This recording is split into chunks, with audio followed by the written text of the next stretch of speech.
करने की जरूरत नहीं कि इस हॉस्पिटल के आगे इतने एम्बुलेंस की लाइन लगी हुई, सबको पता है, सब लोग जानते हैं, तो वो नहीं करे।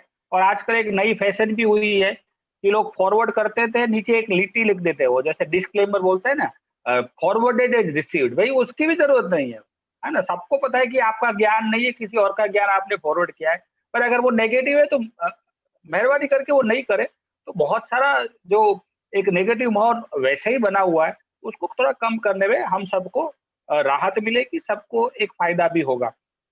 जैसे मैंने बताया सबको कि अब जो प्रश्न आए थे मेरे पास वो मैं भेज चुका था डॉक्टर मित्रों को, तो अब उन्होंने प्रयत्न किया है कि अपने वक्तव्य में उसको का जवाब दे दें। उसके बावजूद भी अगर कोई प्रश्न है, तो आप पूछ सकते हैं, जिसको भी प्रश्न पूछना है चैट बॉक्स में लिख सकते हैं, व्हाट्सएप कर सकते हैं, हैंड रेज़ कर सकते हैं, तो फिर वो बता सकते हैं। और तब तक मेरे पास एक जो प्रश्न है शायद वो मैं सबके सामने रखूँ, फिर आप उनका जवाब देंगे। जैसे एक प्रश्न था कि 2 बार वैक्सीन होने के बाद 20 दिन होने के बाद भी अगर पॉज़िटिव आ सकता है क्या? अगर आ सकता है तो उसकी तीव्रता कितनी होगी?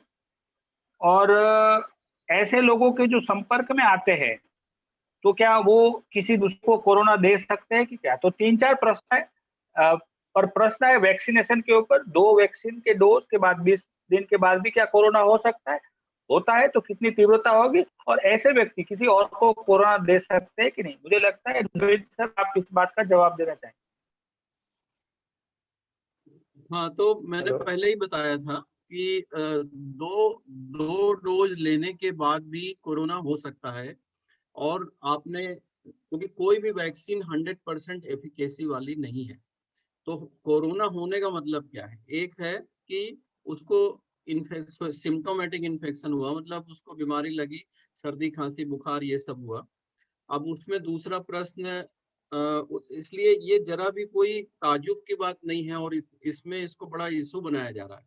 तो कहीं न कहीं हम वो समझाने में मतलब सफल नहीं हुए कि भाई हो सकता है। वो पहले से बताना चाहिए, कभी भी ऐसा वो नहीं देना चाहिए कि अब आपको कुछ भी नहीं होगा। और ये भी हुआ है कि वो 2 डोज़ लेने के बाद एकदम से लोग शेर हो गए, एकदम कि हम, मेरे को कुछ होगा नहीं, ध्यान रखना बंद कर दिया। और वो सबके साथ होता है। मैंने भी वैक्सीन ली, तो मेरे को भी लग रहा था कि चलो काफ़ी तो ये प्रोटेक्शन है। दूसरी चीज है कि कितनी उसकी तीव्रता होगी। अभी तक जो ट्रायल में जो अ, हर एक वैक्सीन का जो वैक्सीन के जो ट्रायल हुए थे, उसमें रिजल्ट ऐसा था कि आपको 100% 100 में 100% सीरियस डिजीज, हॉस्पिटलाइजेशन और डेथ से आपको नहीं होगी।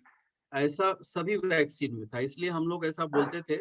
लेकिन अब अभी जो अमेरिका में जो स्टडी हुई है देने के बाद, और जो अब रिजल्ट आ रहे हैं, उससे ये पता चलता है कि उसको 100% कहना तो मुश्किल होगा, पर मतलब अच्छा खासा वो है।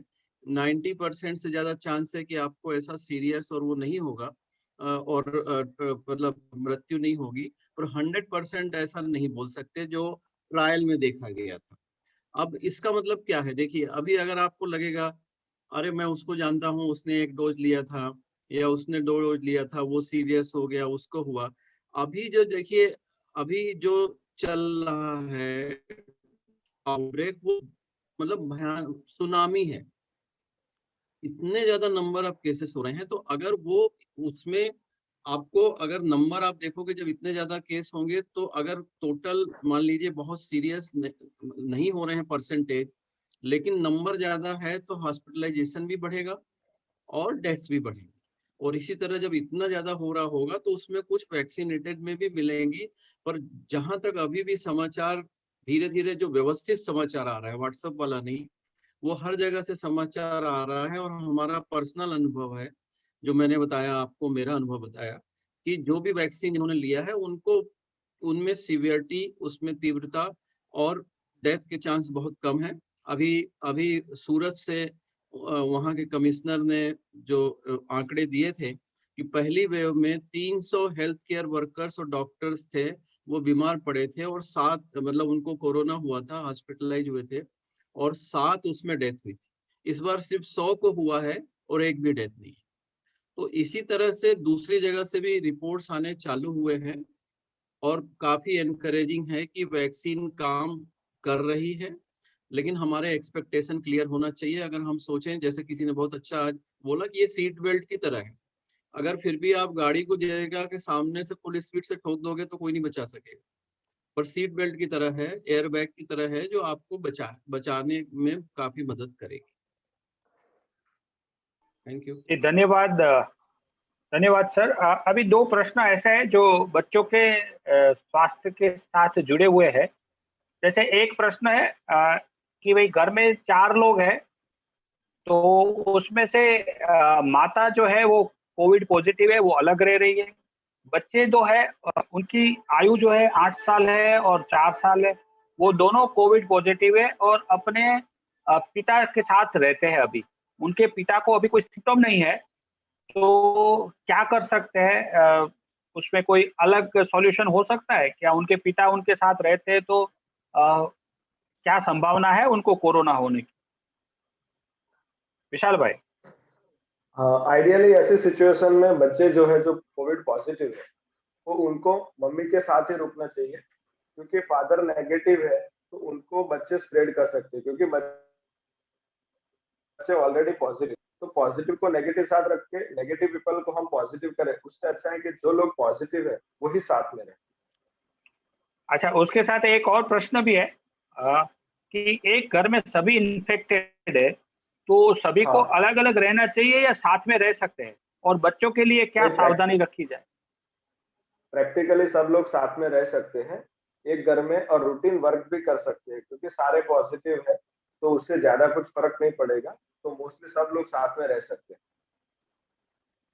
जी, और ये कुछ बच्चे प्रश्न। अगर पॉजिटिव है, हाँ, बच्चे अगर पॉजिटिव है तो उनको भी साथ में रख सकते हैं, उनको भी कोई प्रॉब्लम नहीं।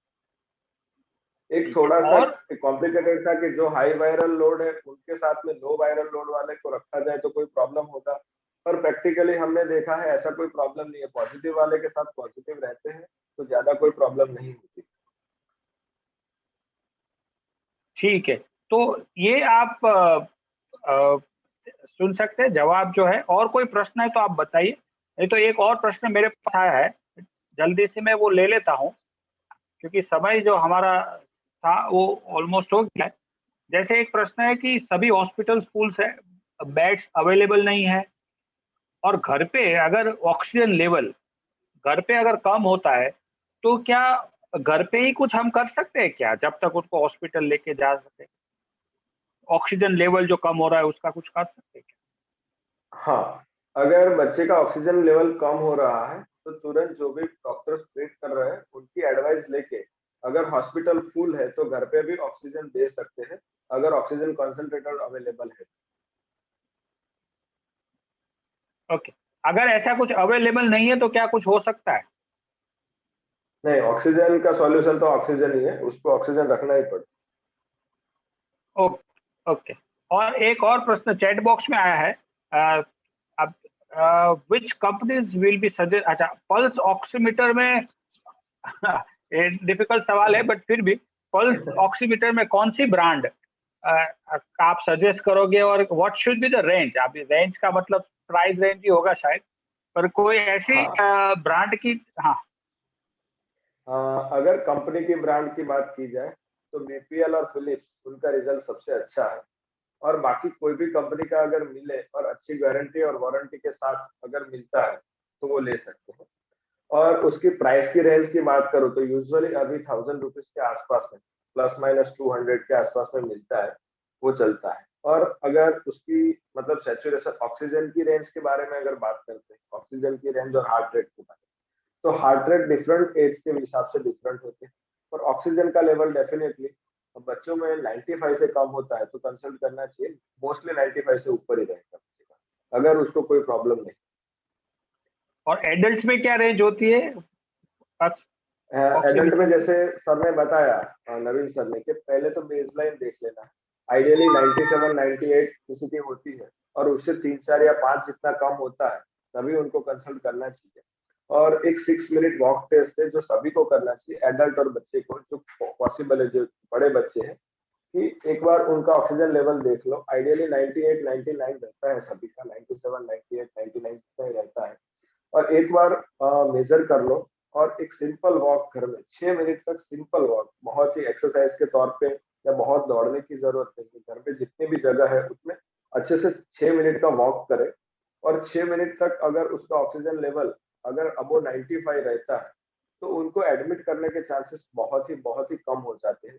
तो वो एक प्रेडिक्टर है कि अगर आपका ऑक्सीजन लेवल 97 से 97 98 रहता है वॉक के बाद भी, एटलीस्ट 95 होता है अब आफ्टर 6 मिनट वॉक टेस्ट, तो वो आपका ये सजेस्ट करेगा कि आपको एडमिट करने की जरूरत बहुत ही कम है, तो उसमें आपका स्ट्रेस लेवल कम हो जाए।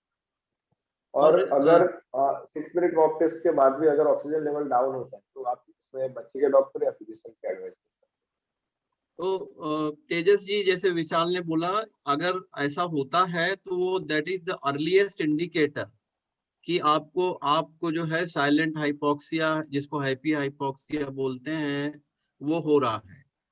तो बहुत ही सेंसिटिव है। 4 से ज्यादा का फर्क हो 6 मिनट वॉक के पहले और बाद में, तो सबसे पहला इंडिकेशन है आपको कुछ भी फील नहीं हो रहा होगा। अगर ऐसा होता है तो immediately you should be alerted. जी धन्यवाद। एक और सवाल है बच्चों के उपलक्ष्य में ही है। जैसे किसी के घर में 5 लोग हैं, अभी 5 जो परिवार है 5 लोगों का, उसमें 64 है और 2 जो बच्चे हैं वो 3.5 और 5.5 साल के हैं और माता पिता दोनों को कोविड पॉजिटिव आया है। तो अभी बच्चे को कैसे संभालें? और उनकी जो माता है वो शुगर पेशेंट है जिनकी आयु 64 है। तो बच्चों को कैसे संभाले, उसके लिए क्या करना चाहिए? या वैसे तो आपने जवाब दे दिया है बट फिर भी जल्दी से हैं। अगर फिर से बता हाँ दें। हाँ हाँ, अगर ग्रैंड पेरेंट्स नेगेटिव बताया ना, नहीं, ग्रैंड पेरेंट्स को भी है पॉजिटिव। ओके, ग्रैंड पेरेंट्स हाँ, भी उनकी दादी पॉजिटिव को है। पॉजिटिव। ओके, हाँ देखो, अगर सारे लोग पॉजिटिव है तो साथ में रह सकते हैं, उसमें कोई प्रॉब्लम। अगर इसमें से एक भी नेगेटिव है तो नेगेटिव को आइसोलेट कर दिया जाए और पॉजिटिव लोग साथ में रह सकते उसमें 2 बच्चों को पॉजिटिव नहीं है, सिर्फ दादी को है और हैं। उन दोनों पति पत्नी को है। बच्चे पॉजिटिव नहीं है। हाँ, फिर भी है।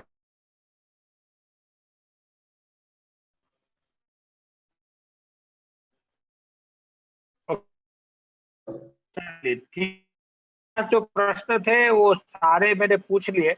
अभी किसी का और किसी प्रश्न है तो हमारे पास 5 मिनट का समय है। वैसे हमने सोचा था कि ये 9 बजे पूरा करेंगे, पर 5 मिनट हमने देरी से शुरू किया और क्योंकि विषय ऐसा है तो 15 मिनट हमने और सोचा कि इसको आगे बढ़ाते हैं। तो 5 मिनट का समय है, अगर आप प्रश्न है तो ज़रूर क्योंकि हमारे डॉक्टर मित्रों को उस बैठक में भी जाना है।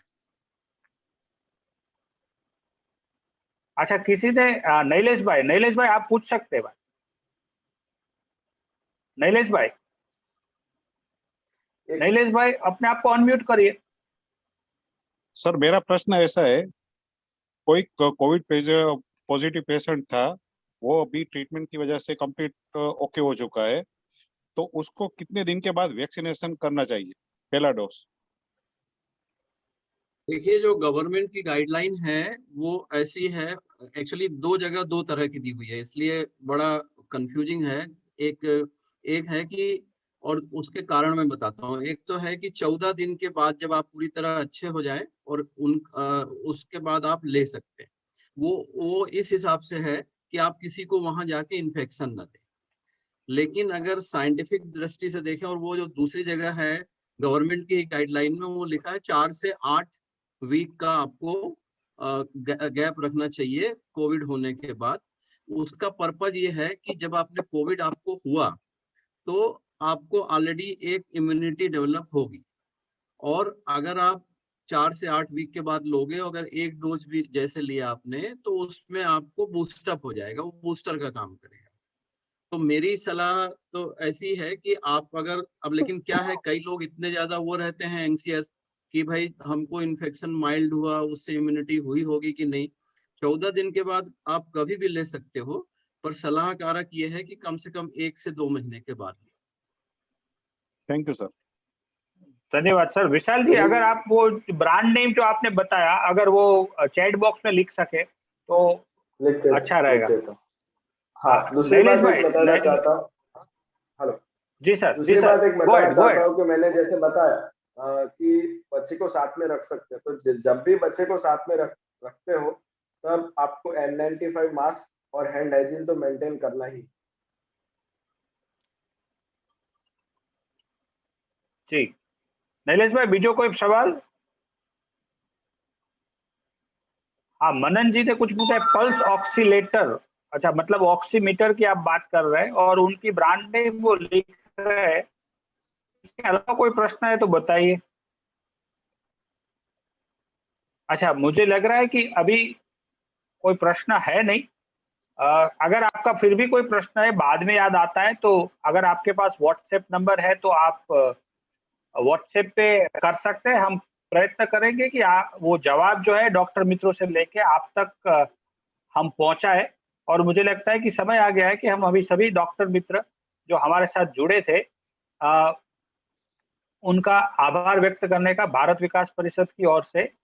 तो ये सभी जो मित्र है अभी आपके स्क्रीन पे है, नवीन भाई, विशाल भाई और दैवत भाई, इन्होंने हमारा अच्छा मार्गदर्शन किया। तो उनको धन्यवाद ज्ञापन के लिए मैं सुरेश भाई को विनंती करूंगा कि आभार प्रदर्शित करें भारत विकास परिषद की ओर से। सुरेश भाई, सुरेश भाई अनम्यूट करो। सुरेश भाई, अवाज नहीं संभળાતો।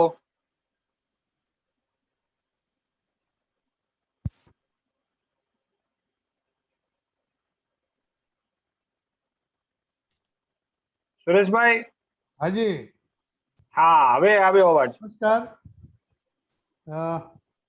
મેં દરેક ડોક્ટર સાથે વાત કરી, મને બહુ સારું રહ્યું। હું આપણી શાખાના મંત્રી શ્રી હિતેશભાઈ રામદાસાણીને વિનંતી કરીશ કે દરેકનો ડોક્ટર મિત્રો તેજસભાઈ પૂજારા, દીપેનભાઈ અને પાર્ટિસિપેન્ટ જે લોકો હાજર રહ્યા એમનો આભાર વ્યક્ત કરે। શ્રી હિતેશભાઈ રામદાસાણી, શાખાના મંત્રી। હિતેશભાઈ,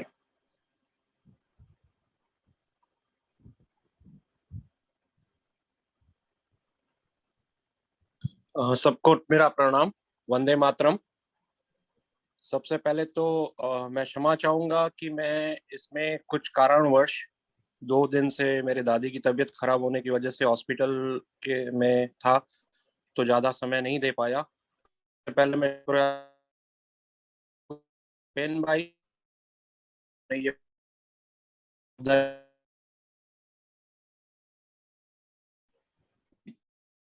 सारे जिनको लास्ट मोमेंट पे ये सेशन के लिए बोला गया और बहुत अच्छी तरीके से अपना सेशन दिया। हमारे खुद के डॉक्टर विशाल ठक्कर जो हमेशा से हमको अच्छे मार्गदर्शन देते रहते हैं, हमारे साथ हैं। Thank you very much sir. देवित भाई मेहता जी, डॉक्टर देवित मेहता जी, आपका भी सेशन बहुत सराहनीय था। बहुत सारे प्रश्नों के हल मिले जो हमारे क्वेश्चंस ग्रुप में आ रहे थे। ऑलमोस्ट मैं आशा करता हूं कि सबको जानकारी मिली। आप लोगों ने अपने बिजी शेड्यूल से हम लोग जैसे उस बीच आपने ये समय निकाला और सबको ये जानकारी दी, उसके लिए सर आप सबका बहुत बहुत बहुत धन्यवाद। हमारे व्यूअर्स, हमारे मित्र, हमारे मेंबर्स, आदिपुर से, अंजार से, सुरेश भाई, सब बहुत बहुत, और आशा करते हैं कि इस समय में जैसी परिस्थिति गुजर रहे हमारे यहाँ पे, अगर किसी को होगी तो मदद देंगे सबको अच्छी तरह से। Thank you sir.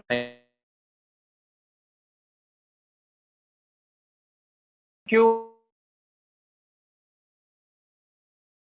मैंने नंबर लिखा है चैट बॉक्स में, आप मेरा नंबर नोट कर सकते हैं। अगर कोई प्रश्न है जो अभी आप पूछ नहीं पाए, अभी आपको याद नहीं आया, तो आप जरूर इस पे पूछिए। हम जरूर कोशिश करेंगे कि जल्दी जल्द आपके सवाल डॉक्टर तक पहुंचाएंगे और उनके जवाब जो आएंगे हम आपके तक पहुंचाएंगे। आज के लिए अभी के धन्यवाद। आप नमस्कार। अपना जो सर, एक मिनट। फीडबैक है हम दे सकते हैं। तेजस भाई, एक मिनिट तेजस भाई, अपना आ सेशन बाबतना આપના અભિપ્રાય તેજસ્વી પૂજારાને વોટ્સઅપ કરી શકો છો। આમાં કાંઈ પણ સુધારો વધારો અમે આગળ કરી શકીએ તે બાબતે આપના અભિપ્રાય આપને કેવું લાગ્યું, શું સૂચન કરી શકાય એ તેજસ્વી પૂજારાને અથવા તો ભારત વિકાસ પરિષદ ફેસબુક ઉપર મોકલી શકો છો। રાઈટ, ચલો, થેન્ક યુ।